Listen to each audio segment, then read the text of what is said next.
जिस कॉलेज से मेरा राजनीतिक जीवन शुरू हुआ और जिस कॉलेज के में मैंने पहला चुनाव लड़ा, यानी कि बोर्ड के माध्यम से मैंने चुनाव लड़ा, नॉमिनेट नहीं था मैं, बोर्ड के माध्यम से पहला चुनाव लड़ा। वहाँ की यादों को मैं ताज़ा करने के लिए और इतिहास के पन्नों को ताज़ा करने के लिए मैं इस कॉलेज में आया।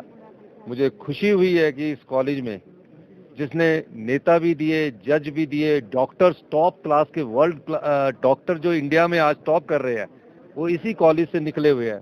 राजनीतिक क्षेत्र में जो लोग टॉप कर रहे हैं वो भी इसी कॉलेज से निकले हैं।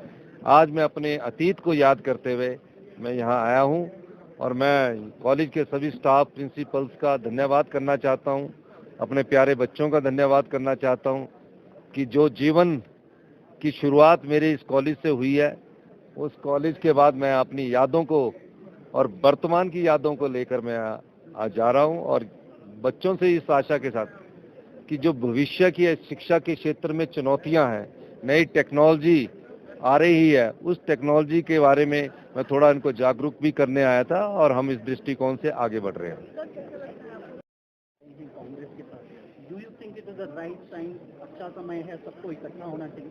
अगर लोकतंत्र की आवाज को बचाना है तो पूरे हिंदुस्तान के राजनीतिक दल उनको इकट्ठा होना पड़ेगा, उनको एक विचारधारा के साथ, एक विचार के साथ आगे बढ़ना पड़ेगा।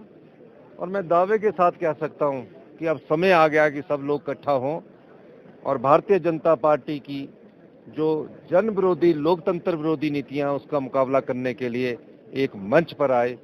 ये मेरा मानना है। और मैं ये भी मानता हूं कि जिस निडरता से राहुल गांधी जी और जिस दृढ़ता से वो लोकतंत्र का बचाने की लड़ाई लड़ रहे हैं, आने वाला कल उनका होगा, इसमें कोई दो राय नहीं।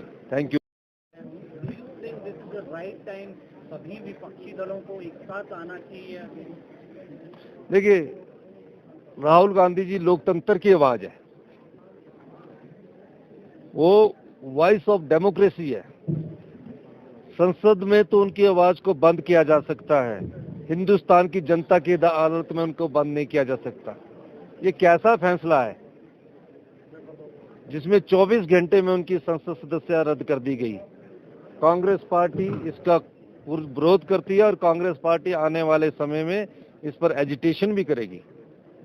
हम ये पूछना चाहते हैं, कब तक इस लोकतंत्र की आवाज को आप दबाने की कोशिश करेंगे, जिसके साथ हजारों लोगों की आवाज हो।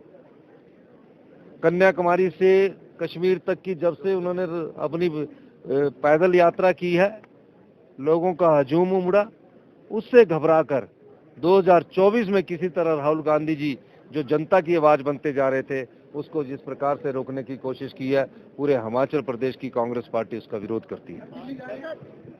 देखिए, मेरा दिल्ली जाने का कार्यक्रम था, लेकिन अपने कॉलेज में हूं मैं, तो इसलिए थोड़ा लेट हो गया।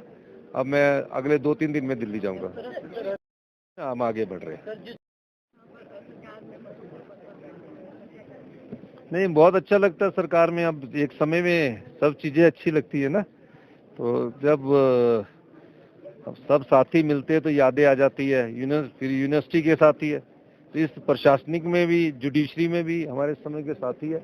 हम सब लोग समाज की सेवा कर रहे हैं, प्रदेश की सेवा कर रहे हैं और भविष्य में इस दृष्टि से आगे बढ़ रहे हैं। राहुल गांधी आज देखिए, मैं खुद एससीए का प्रेसिडेंट था, इस बारे में मैं अभी स्टडी कर रहा हूँ।